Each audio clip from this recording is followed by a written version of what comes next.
Would you like some coffee? No, thanks. Are you sure? You just made it. Oh, no, thank you. Come on, bro. Hey, everybody, it's Friday Morning Movie Reviews. I'm Louis Angel. I'm Nathan CK. And we're here to talk about Bad Times, the El Royale. This was written and directed by Drew Goddard. He wrote Cabin in the Woods and The Martian. He directed The Cabin in the Woods.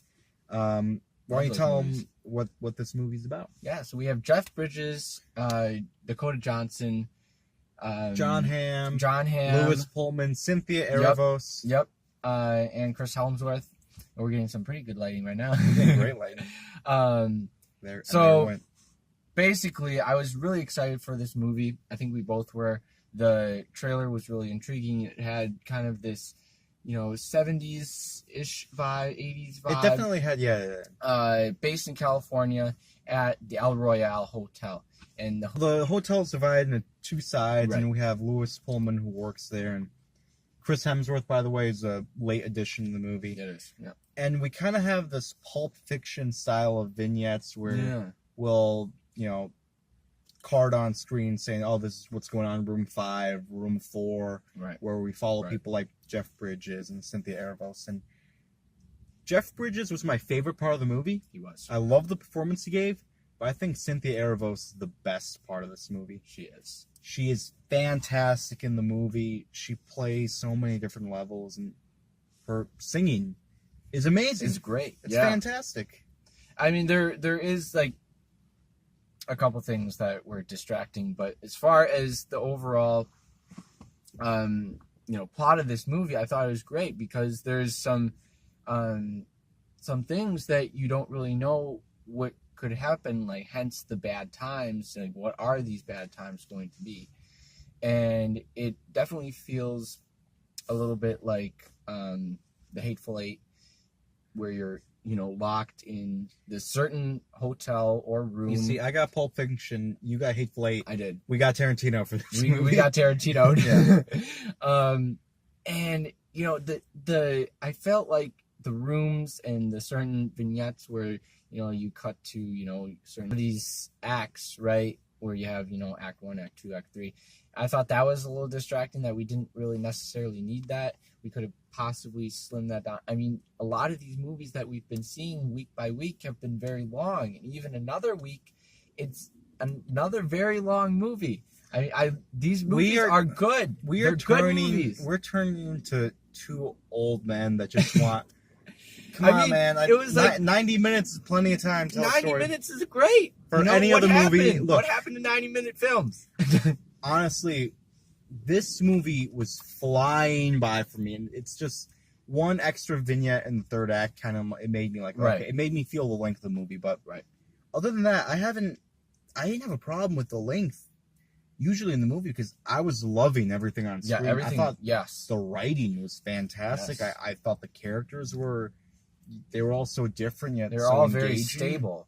You can usually find certain loopholes or certain things. Well, of course, in the beginning, in the intro, you'll hopefully you'll see, because this movie's not doing too well apparently. You know who you are, John. If you're watching this, Mr. Hamm. John Hamm. Okay. Okay. Yeah. Well, if you saw the beginning of the video, you know what we're talking about. Right. But I love the direction that he had with this. The writing, the characters are all great.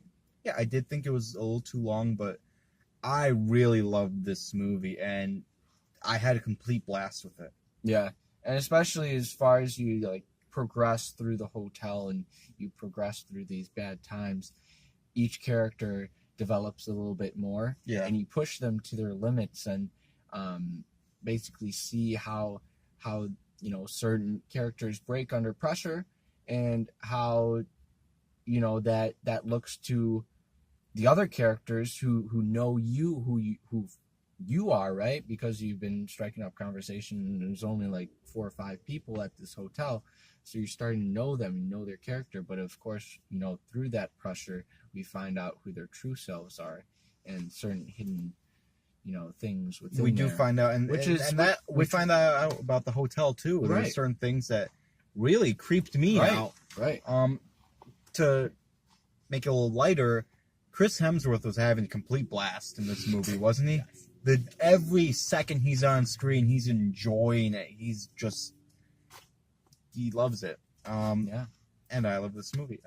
Anything else we want to add before we I will say, actually, now thinking about it, that Jeff Bridges wants to be this character, and he is a priest, right? But then, as a tie-in to Chris Helmsworth character, they're both kind of but then it kind of flips, as Chris Helmsworth is like almost an actual, but no spoilers. No spoilers. Chris Hemsworth plays God. So let's rate this thing. Yeah. All right, go ahead.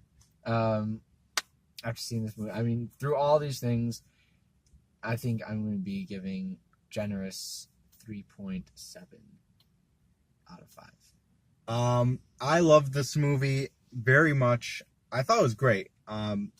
It was right in the 5 for me for a while. I'm gonna go 4.7 out of 5 for a bad. I thought this movie was awesome. Yeah, I really enjoyed it, and I hope more people check it out. I thought it was great, man. All right, guys, that's the review. Like, comment, and subscribe.